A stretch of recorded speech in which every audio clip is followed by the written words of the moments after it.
I suppose you're the new security guard? Well, if you are, then welcome aboard. I'm going to be leaving a message for you to help you get settled in on your new job and what to expect. I'm actually finishing up my night shift this week, and I'll be switched over to the day shift.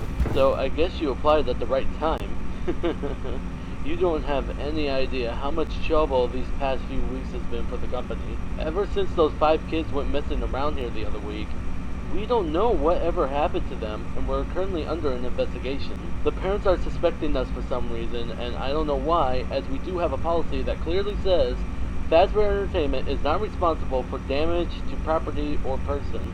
Upon discovery of damage or if death has occurred, a missing persons report will be filed within 90 days or as soon as property and premises have been thoroughly cleaned and bleached and the carpet have been replaced, and all that other stuff. Okay, I'm going on too much about the current state and policies. Let's get back on track. Anyways, as you probably know already, you'll be monitoring the building from 12 a.m. to 6 a.m. to ensure the safety of all property and equipment, as well as keeping an eye on the animatronic characters. What I mean by that is, for some reason, the characters tend to roam freely after hours.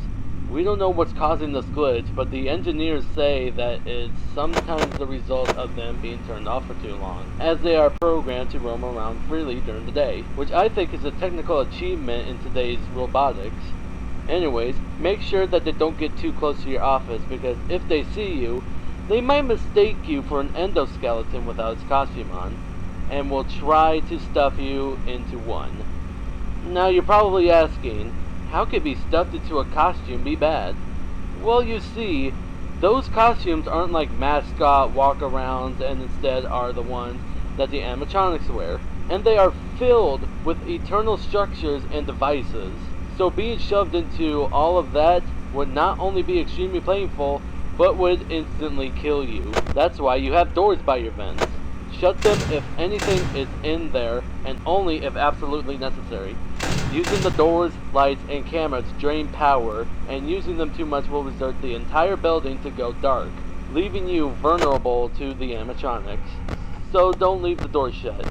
If an animatronic does somehow end up in your office, I have a small trick for that, which is hiding under the desk.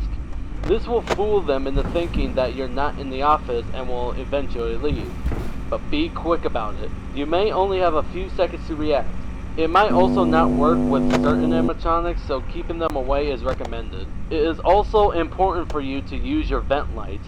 There are blind spots in the camera views, so if you can't find someone on your cameras, be sure to check the lights, okay?